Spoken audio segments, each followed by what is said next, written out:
Monsieur Jean-Hugues Gandonou, bonjour. Bonjour, monsieur le journaliste. Et merci d'avoir accepté notre invitation. Merci beaucoup d'être d'avoir ce soir. Voilà. Alors, vous êtes député suppléant LD qui a démissionné pour rejoindre donc l'Union progressiste Le Renouveau. Et depuis peu, vous êtes très actif sur le terrain pour la mobilisation de votre fief électoral au profit de votre nouveau parti politique. Alors aujourd'hui, si vous êtes avec nous, c'est pour que nous puissions parler un peu avec vous par rapport aux différentes motivations qui vous ont amené à rejoindre donc le parti de la mouvance et aussi nous rassurer justement par rapport à vos chances justement par rapport aux prochaines joutes électorales.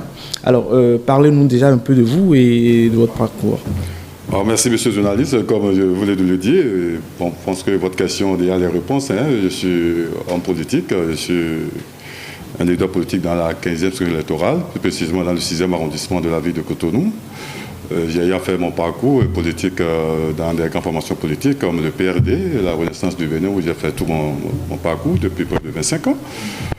Bon, le choix est porté sur moi pour que, désormais, je puisse prendre les rênes de la coordination du 6e arrondissement pour le compte du parti LD. Bon, je me suis dit, est-ce qu'il faut encore parler de ce parti, étant donné que l'animation de la vie politique est strictement réservée aux hommes politiques. Bon, j'en parle parce que c'est un fait qui est devant nous, il faut qu'on en parle. Bon, je suis là en tant que député suppléant pour le compte de ce parti, mais présentement, je ne suis plus. J'ai déposé ma démission depuis près d'un mois. Et les activités ont commencé comme d'habitude, comme j'ai l'habitude de le faire pour les autres formations politiques. Je suis en train de mettre mon expertise politique pour le compte du parti Union progressiste de Renouveau pour les élections générales de 2026. Alors, vous êtes ajouté à la grande liste de députés qui sont partis de ce parti-là. Est-ce que c'est parce que les autres sont partis que vous aussi, vous avez voulu les rejoindre? Quelle est la motivation qui sous-tend votre décision? La première motivation, en tant qu'homme politique, en tant que Béninois, tout de suite, il faut d'abord remercier le président Baptiste Talon pour ce qu'il est en train de faire. Lorsque vous êtes un homme averti, un homme politique, et que vous aspirez à diriger un pays, lorsque vous aspirez à être un leader de demain, il faut quand même que vous accompagnez le gouvernement. Il ne suffit pas de dire que vous êtes homme politique dans une formation politique et ne pas accompagner le chef d'État, même si vous êtes de l'opposition, il y a toute une ouverture, il y a une ouverture que le chef de l'État ou bien le gouvernement en place, étant donné que vous êtes de l'opposition, vous donnez vos suggestions à cette formation politique, à ce gouvernement, et quitte à ce gouvernement de prendre en considération ce que vous dites, mais que de rester juste boutiste pour dire que, nous sommes de l'opposition, tout ce que le gouvernement fait ne convient pas, donc nous ne sommes pas dans le schéma. Il y a des gens qui ont démissionné, j'ai jugé bon en tant que jeune. En tant que politique aussi, de démissionner, de déposer mon tablier, de quitter cette formation politique qui, pour moi, n'a pas fait cette ouverture politique pour ce que vous connaissez pour notre pays, étant donné que ce parti est parti depuis 2023, où nous avons mis en place des cellules dans nos différents quartiers, dans nos différents arrondissements, dans nos circonscriptions, avec tout ce travail que nous avions eu à faire.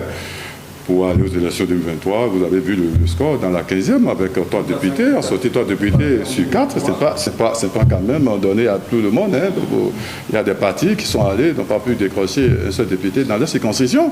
Alors si vous arrivez à ce seuil politique et que vous avez 3 députés dans votre circonscription et que au lendemain, vous projetez tout ce qui se passe à l'horizon et qu'on vous dit, vous n'avez plus droit à aller aux élections, lorsque vous allez aux élections, vous n'êtes plus capable de faire sortir un siège dans votre circonscription, ceci vous donne des questions à poser.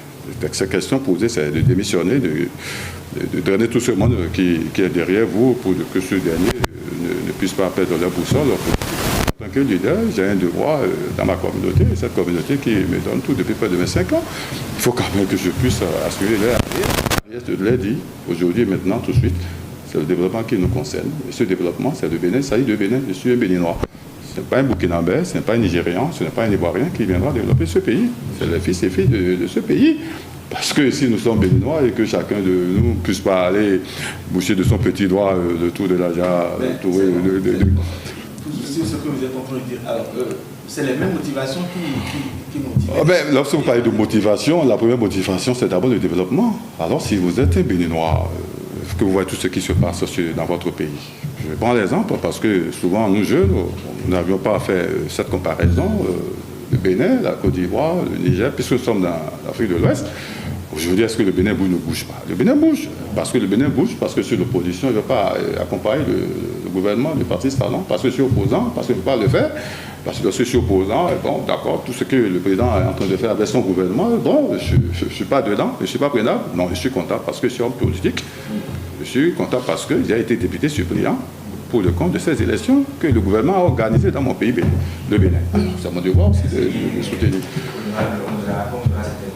Très bien compris surtout. Et maintenant, comment ça se passe dans votre nouvelle formation politique? Est-ce que vous avez pu retrouver l'ensemble de vos marques? Est-ce que vous êtes en train de prendre tout ce qu'il y a comme marque en ce qui concerne votre acquis et par le passé au sein de la formation politique que vous venez de quitter? On sait que vous n'êtes pas nouveau sur l'échiquier, vous êtes comptabilisé une vingtaine d'années au moins. Et donc, mais vous venez de rejoindre une nouvelle formation politique. C'est à quelques jours également des échéances électorales majeures. Est-ce que vous avez pu retrouver vos marques?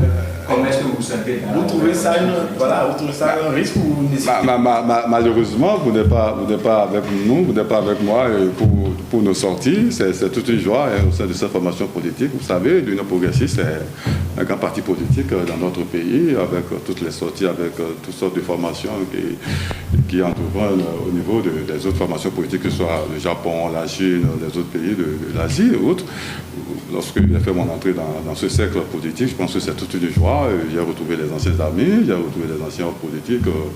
Je peux citer le professeur Joseph Diogbenou, le président de ce parti, et de par sa ténacité et sa rigueur, toute son expérience sur le point de droit. Pas fait quand même de la politique, ne pas faire de droit aussi. Vous savez, c'est un homme de droit, le président Joseph Diogbenou, qui a imprimé sa marque d'homme de droit avec son secrétaire Gérard Benoît, député à l'Assemblée nationale. Il y a aussi la ministre Seda Mifagla qui m'ont retrouvé, et c'est toute une joie pour eux, avec les anciens amis aussi, les chefs de quartier. Quels sont les rôles qui vous ont été confiés? Qu'est-ce que vous faites précisément? Vous savez, le premier rôle tout de suite, c'est de gagner les élections 2026 pour le compte des élections communales, municipales et législatives. C'est d'abord la première étape.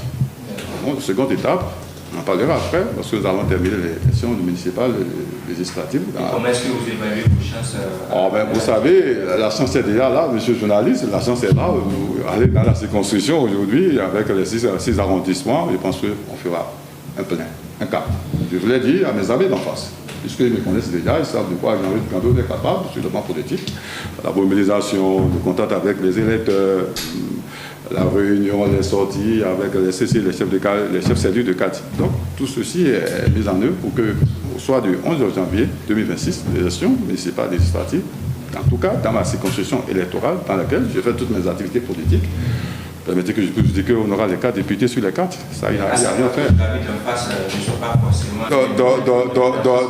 Dommage que vous ne connaissez pas Gando Jean-Eudes. Bon, il y a les autres formations politiques qui se sont rapprochées de moi et pour demander aussi mon appui. Je les ai dit accepter que je puisse aller du côté de l'Union progressiste de renouveau, parce que c'est un grand parti politique, parce que le président, le chef de l'État, a besoin avec ce parti qu'il a fait tout ce que vous avez vu dans notre pays, l'accord de ses députés, de ses ministres qui ont resté dans son gouvernement sans pouvoir échanger leur portefeuille. C'est ça, c'est-à-dire le leadership d'un chef de l'État. Il ne s'agit pas d'un chef d'État, lorsque vous arrivez à faire 1, 2 ans, et bon, on vous balance d'un poste ministériel, et on ramène encore l'autre, et c'est un éternel recommencement. Donc je pense que le président, Patrice Talon, a cette prévoyance de laisser la ministre dans son gouvernement pour diriger tout le mandat que vous avez vu avec lui. Et vous avez suivi aussi son discours sur l'état de la nation hier, qui a été un discours formidable, un discours d'engagement, un discours d'appel, qui appelle tous les citoyens, tous les Béninois à venir, à rester ensemble pour le développement de notre... Et c'est de ça qu'il s'agit. Et je suis dans cette vision. Je vais continuer le reste de tout ce que j'ai fait sur le terrain, avec mes militants, avec ma population, avec ma communauté. Je suis ici d'une communauté que vous ne savez pas, qui est fortement représentée à Cotonou et au-delà de Cotonou, la communauté française, qui attend beaucoup de moi et qui m'ont toujours soutenu, cette communauté que j'essaye de passage, qui continue de me soutenir et verront que je ne vais pas les décevoir dans cette aventure politique que je suis en train d'entreprendre avec l'Union progressive de renouveau. J'ai aussi mes frères qui sont dedans, beaucoup d'amis qui sont dans l'Union progressive de renouveau, qui m'appellent chaque fois Jean-Eudes, bon, qu'est-ce que tu nous donnes comme bouton? Suivez-moi, parce que nous avons un chef d'État qui est là et qui fait du bon boulot. Donc, j'ai des amis qui me téléphonent de l'extérieur, des amis qui descendent lorsqu'ils ils viennent en vacances. Et allez sur notre aéroport, dans les Gantines, vous allez voir qu'il y a un changement spectaculaire à ce niveau. Donc, il y a beaucoup d'actions que le chef d'État a entamées. Je pense que, c'est ça qui nous a motivés d'ailleurs à le suivre, contrairement à tout ce que les gens racontent, tout ce que les gens disent, parce que, lorsque vous suivez un chef d'État, lorsque vous suivez un gouvernement, fortement vous avez vu quelque chose, bien forcément vous attendez quelque chose. Nous ne sommes pas dans ce schéma, le schéma dans lequel nous sommes en tant que jeunes, c'est de suivre ce gouvernement et pour qu'il puisse y avoir une continuité dans ce que le Parti Talon a fait. Donc, bien sûr.